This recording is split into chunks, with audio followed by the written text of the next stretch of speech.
तो किसी ने कहा कि भाई आप लोग गुरु शरण में जाइए, तभी आपका कुछ उद्धार हो सकता है, जब आपको कोई अलग रास्ता मिल सकता है। तो साहब ऐसा हुआ, वो शरण में आया, सत्संग सुना, वाणी सुनी, जब सब चले गए तो अपनी करुणा भय बात अपने गुरु के सामने रखी, महाराज मुझे भी दीक्षा दे दो, मुझे भी रास्ता बता दो, इस संसार में मुझे रास्ता नहीं मिल रहा है। तो महाराज ने एक ही बात कही कि तुम्हें 3 चीज बोलनी है, आओ जी, बैठिए जी, जाओ जी। तो साहब उसने वही, आज ठीक है। तो साहब उसने अपना भाई बल्ला गिरा बांधी। तो जो नया नया सत्संग में या नया नया काम करता है तो सिर्फ लगन सी होती है। जैसे जैसे पुराण पढ़ती है तो आदमी थोड़ा लापरवाही करना शुरू कर देता है।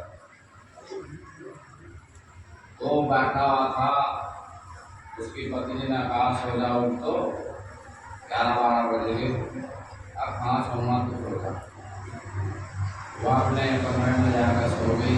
वो बैठा हुआ यही चिंता कर रहा है, यार थोड़ा ना मंत्र मिला का, 3 चीज जी, आओ जी, बैठिए जी, जाओ जी। तो खुदाना खासा घर में चोर है, गेट खुला हुआ था। तो जैसे इतना आराम से दरवाजा खोला चोर ने, तो उसने तुरंत कहा आओ जी। तो चोर के आप कहना देख दिया। तो पीछे ने कदम रखने लगा तो तुरंत कहा बैठिए जी। लगा भाई देखा पिछाड़ गया, तो भागने लगा, अब जाओ जी, कहना पिछाड़ गया तब पहला करो चला। उसने जब ब्रेक मारे और जाकर पैरों में गिर गया। बोला महाराज माफ कर दे। कहना नहीं, बैठे चाय पानी बताओ खिलाऊं। कहना मैं भी आया। तो जो उसके पास में, साथी के पास में धन दौलत चोरी करी हुई दूसरी जगह थी, वह सारी उसका घर का बोला जगह कहीं जिक्र आना कर लियो जी। उसने कहा आओ जी, बैठिए जी, जाओ जी। तो चोर ने कहा कि बनाना कर लियो जी। वो सारी धन संपत्ति कर दी थी। चोर चला गया। उसकी पत्नी बोली सुबह किसका बात कर रहे थे? अब मैं सोच रहा था कितनी जल्दी गुरु मंत्र सिद्ध कैसा होगा। मैंने तो सारी दरिद्रता खत्म होगी,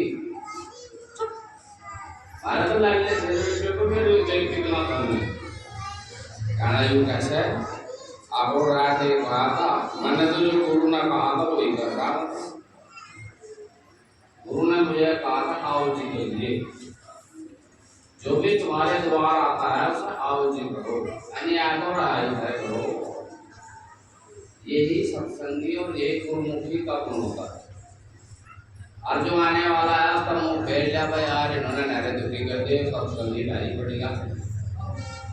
जैसे हमारे कोटे आश्रम के साइड में एक पंडोली जगह पड़ती है, तो वहाँ कोटा आश्रम में सत्संग का प्रोग्राम था। सभी पर चिन्हित किया जा रहा था, मुझे तेल देना, घी देना, दाल देनी, चावल देने, कुछ पैसे रखते। तो महाराज प्रेमदास जी उस समय वहाँ पर सेवा करता।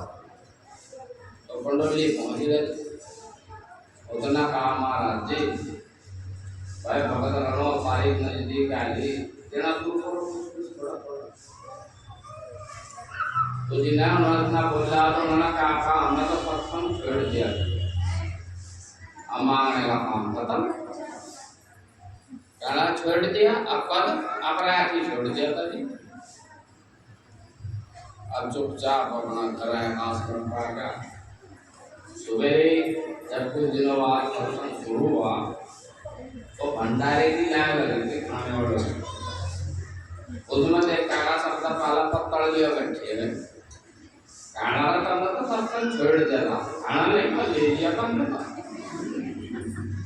कल ले लिया तो ऐसा उद्धार नहीं होगा। तो जब आपके लावे जो आपको गुरु ने बताया, जो गुरु का नियम है, अगर उस अनुसार चलोगे तो 100% आपका उद्धार होगा। और लोग दिखावा सत्संग रखोगे तो भाई कहीं भी किसी के कितने बड़े आश्रम में चले जाओ, कुछ नहीं होगा। आनंद अगर मिलता है तो झोपड़ी में मिलता है, अगर आनंद नहीं तो महलों में भी नहीं। तो इसलिए आनंद कैसा होगा? आपस के मेल से। आपस का मेल कैसा होगा? गुरु के बताए रास्ते से। गुरु का रास्ता कैसा होगा? जो उनके नियम है, जैसा खाएंगे हम ऐसा होगा हमारा मन, जैसे पिएंगे पानी ऐसे बोलेंगे वाणी। तो इसलिए हमें हमारे जो घर की मात्र शक्ति है, जो गृहिणी है, उसे खाने बनाने के टाइम को टेंशन ना हो, गुस्सा ना हो। अगर उन्हें गुस्से में रोटी पका दे दी तो डेफिनेट आपको गुस्सा आओगा, उसमें कुछ आपको लक्षण जरूर मिलेगा। तो इसलिए उसे खुश रखने की कोशिश करो उस समय पर। अपने आप खाने खाने तक ना लड़ाई बंद रखो, उसका नंबर आवे तो लड़ाई ना करो, क्योंकि फिर वो भी जो सोचेंगे कि आपको पहले चुपचाप कर नहीं कर लड़ाई। तो साहब आप लोग के बीच तुमने देखा होगा वाणी गाएगी, किसी ने जीती बाजी, प्रेम बड़ा संसार में मीठी उसकी खान इतना सब होता है, मिट जाकर मीट की बोल लीजिए, इसकी कमी नहीं, सीजन चल रहा। तो आप लोग अगर वाकई ही संतों ने तो ये कहा कि 2.5 अक्षर हैं, इसमें भी चीज को खोजा है तो नहीं है, भगवान ही प्यार है, प्यार ही भगवान है। लेकिन आज का इसका खिंचाव अलग है। अब आप लोग एक बुढ़िया थी, गरीब थी, बड़ा आश्रम मंदिर सामने था, वहाँ भोग 56 भोग लगते थे, जो उसमें इष्ट देव थे उसमें 56 भोग लगते थे। तो वह बेचारी क्या करती, धरना कटोरा काटता, अपनी खिचड़ी का, अपनी रोटी सोटी का, लेगा जैसे कुछ तो बनती थी, वह कर हाथ जोड़कर अपना खा लेती। तो यही प्रोग्राम चलता रहा। तो एक दिन उसने वहाँ के पुजारी से कहा कि इस मंदिर का जो भगवान है, जो इस मंदिर का इष्ट है, हमारे यहाँ भी भोजन कर रहा नहीं। उसे बड़ी उसके अनुसार दृष्टि से देखते हैं, कहा हाँ तेरे भूखानंदों का कर रहा है, तो वहाँ 56 भोग हो रहे हैं। तो अब इसे अपने गुरु के सामने रखे हुए भोज को और बड़ी करुणा में ऐसा कह देती है, हे महाराज ऐसा क्या फोटो का ये तो वहाँ से उठकर वो प्रकट हुआ और उस दिन विशाखा ने पेड़े थे चावल बना। तो तुमने देखा होगा बाजा बाजा जब खाता है तो उसके होठ पे या मुझों पे दाढ़ी पर लगा रहता मसाला, तो वो होठों पर लगा रहेगा। तो जब वहाँ गए तो वहाँ के मंदिरों के जो पुजारी जनों ने बड़े घंटे घंटाल बजाए, लेकिन भोग उठा। ये प्रथा सिख धर्म में थी, अब तक जो प्रथा वो चलती आ रही है। प्रसादा तैयार किया जाता है और आरती की जाती है, तो वाकई अगर भोग लगता है तो पंजे का हाथ होता है गुरु के। जब अगले का प्रसाद होता है तो उसकी आरती होती है, जैसे भोग आरती होती है, तो वहाँ पंजे का निशान होगा।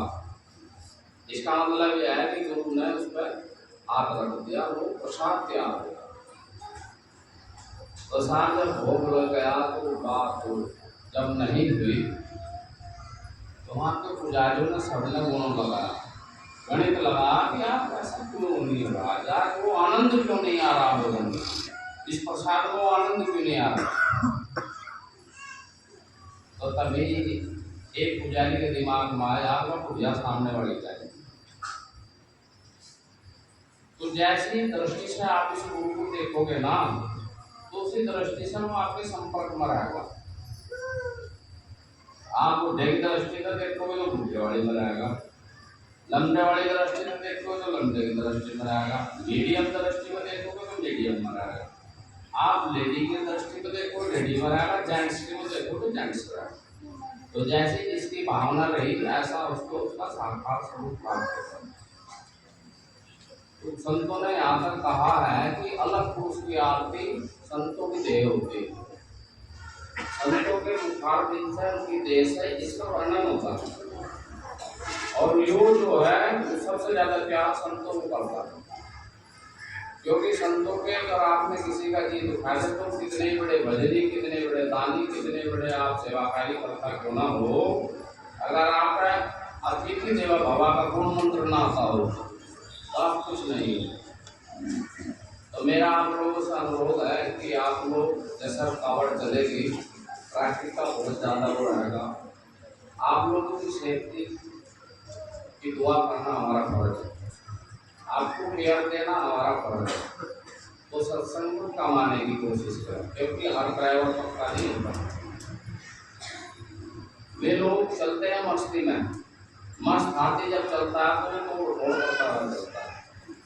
तो आप लोगों का अनुरोध है कि सत्संग में आने की कम कोशिश कर, अपने घर ही भजन बंदगी कर जब तक कावड़ चलती है, क्योंकि कावड़ में सभी प्रकार के हैं। अपने भरोसे आप आ जाओ, भरोसा आ जाओ, वो अलग बात है, लेकिन कल हमें ये नहीं कहना 10 रुपये का लालच में तो तुम्हारे खूब सारे आओ खाली रहोगे, ऐसा नहीं।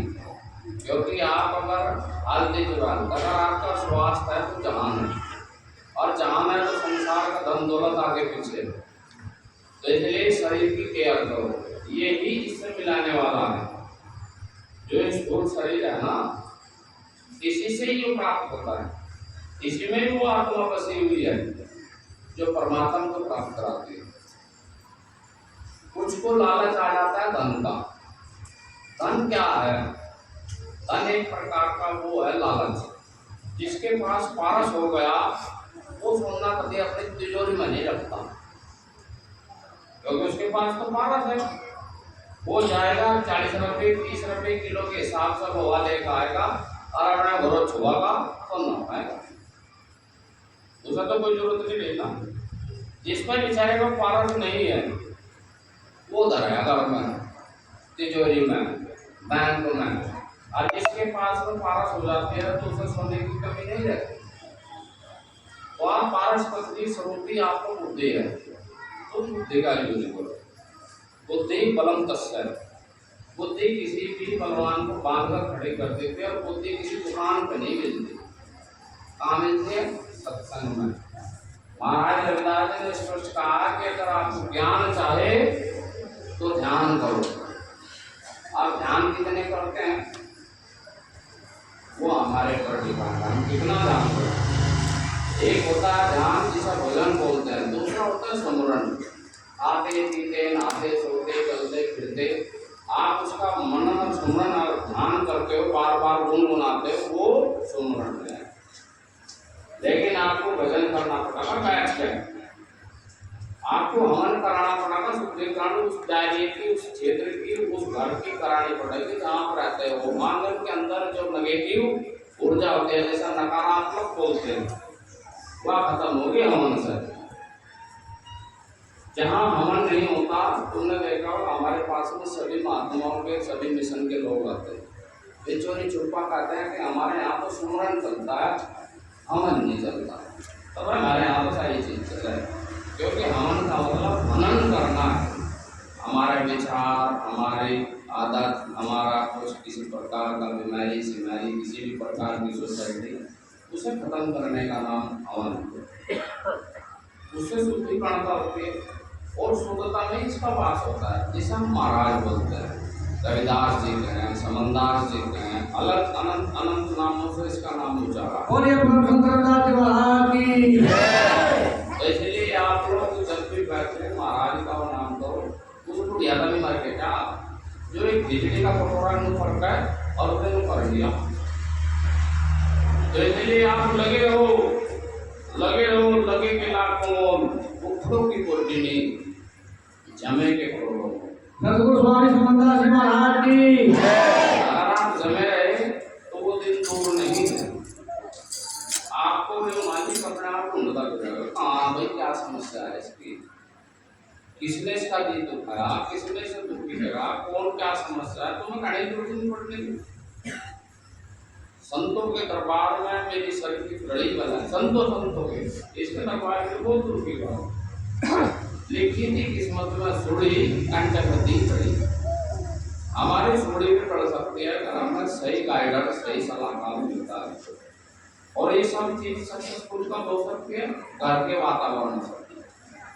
घर में शांति का वो होना चाहिए, आपस में विचार दोनों के मिलने चाहिए। हमारे बच्चे हमें देख कर पलटेंगे वे नकलची बंदर हैं।